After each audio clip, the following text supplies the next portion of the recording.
Nah, kita harapkan Malang ini, Kota Malang, malulah kita kalau sampai Kota Malang tidak mendapat julukan kota yang tidak layak anak.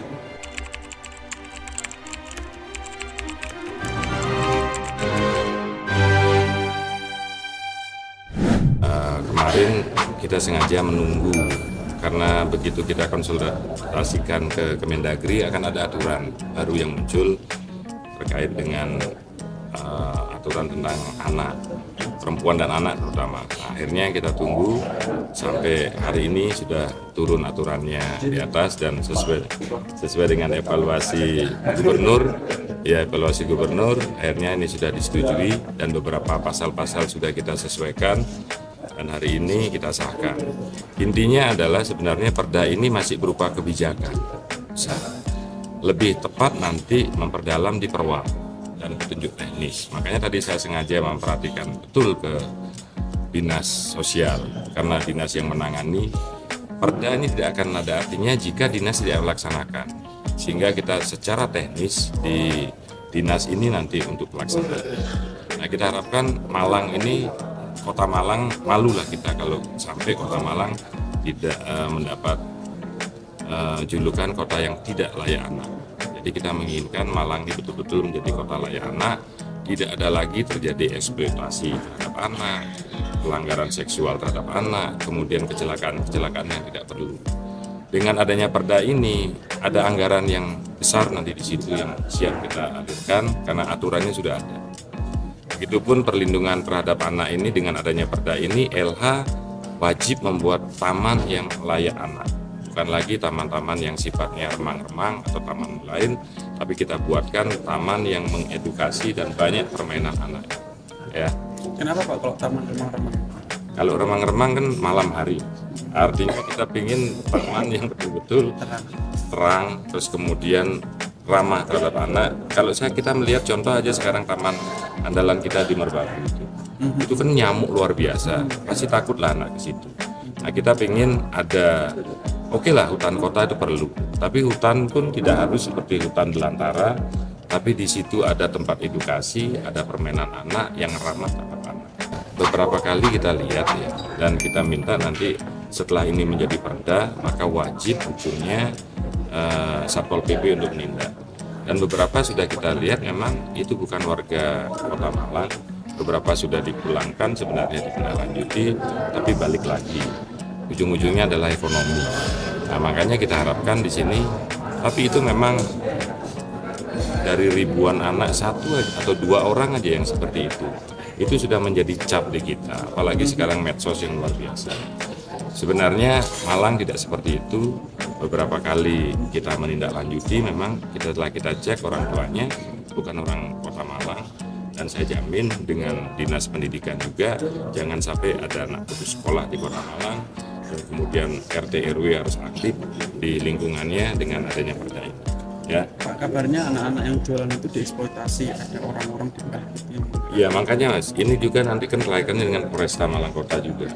Kalau sudah begitu kita harus tegas harusnya. Kita menginginkan di Indonesia ya, dan khususnya di Kota Malang, kalau sudah ada orang tua yang begitu, diambil alih aja orang-orangnya. Gitu. Kadang kita terbiasa menyelesaikan akibat masalah, tapi sumber masalahnya sebenarnya adalah di keluarga. Ada anak seperti itu, sumber masalahnya dari keluarga. Pendidikan keluarga di sini sangat penting. Maka dari itu kita harapkan perda Kota Layak Anak ini akan bersinergi nanti dengan perda pengarusutamaan gender. Nah, di perda pengarusutamaan gender yang tadi saya minta kepada Kabag Hukum yang sekarang masih berada di provinsi, kalau itu diturunkan, perlindungan terhadap perempuan khususnya ibu-ibu juga ada. Sehingga di situ nanti misalkan masalahnya ekonomi, ya bagaimana caranya keluarga itu kita berikan pancing, bukan kita berikan ikan, tapi kita berikan pekerjaan, UMKM, permodalan. Di situ sebenarnya lewat Basnas, lewat Tugu Arta, atau lewat Tunas, sehingga semuanya itu selesai memang dari sumbernya, bukan akibat masalah. Ya. Itu termasuk juga buat pengemis dan pengamen yang membawa anak. Iya, itu kita lihat dari kalau memang bukan orang Malang ya kita kembalikan ke wilayah. Ya, Pak, yang untuk taman di Kota Malang sendiri, iya. Karena begini, masa akhir DPRD Kota Malang ini kan 24 Agustus 2024. Pansusnya kalau perdanya tidak turun, maka pansusnya kan harus diganti. Nah, karena masa berakhirnya pansus juga masa berakhirnya SK Dewan periode 2019-2024. Walaupun ada 25 orang anggota dewan yang tetap menjabat lagi, tapi yang jelas anggotanya sudah berubah komposisinya. Sehingga kalau kita merubah pansus lagi, merubah anggota pansus, berarti ada paripurna lagi, kemudian pembahasan dari nol lagi. Padahal ini sebenarnya tinggal finishing saja, kita tinggal evaluasi gubernur. Setelah itu turun, bahas 1 kali rapat dengan Pemkot selesai. Ya. Makanya dikebut itu. Makanya harus kita kebut. Ya. Dan itu apa coba? Ada 2 inisiatif DPRD, pengaturan pondok pesantren dan kemajuan kebudayaan. Yang ketiga adalah pengaruh kesamaan gender. Ya, oke. Pak Ketua Dewan sendiri menilai taman di Kota Malang ini sudah seberapa sesuai dengan kebutuhan anak-anak untuk Beberapa sudah layak, tapi masih banyak sebenarnya yang perlu dioptimalkan, terutama yang berada di pinggiran dan di tingkat-tingkat RW. Ini yang harus lebih diutamakan supaya apa? Anak-anak itu di lingkungan terdekatnya itu sudah dapat layanan psikologis, tempat bermain yang nyaman, kan gitu. Kita menginginkan sih sebenarnya dari awal DPRD ada pembebasan lahan-lahan masyarakat. Misalkan ada rumah dijual, kenapa Pemkot tidak beli? Nah, dibeli, dibongkar, dijadikan RTH. Karena RTH kita kurang.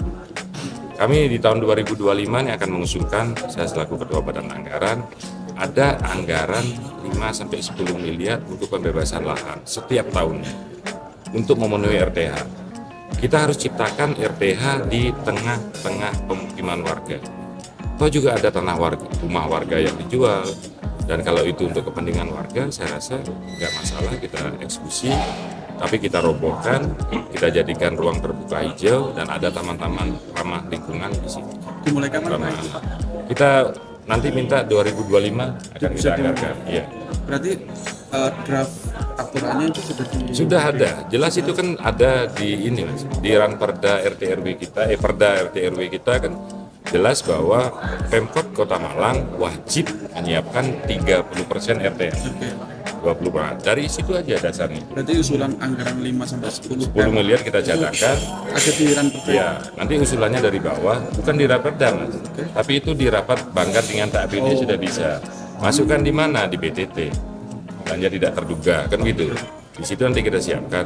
Tapi ya itu atas permintaan warga sekitar, RT RW dari bawah.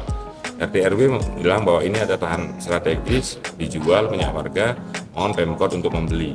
Kira-kira dari 10 miliar katakanlah dengan angka maksimal itu Pak ya, itu bisa membuka berapa? Loh, kalau kita lakukan Setahun setiap gitu. tahun kita mulai, katakan sekarang rata-rata di Kota Malang ini kita ambil 1-2 juta per meter. Dari itu kita sudah bisa paling tidak memenuhi minimal 2% saja setiap tahun untuk RTH.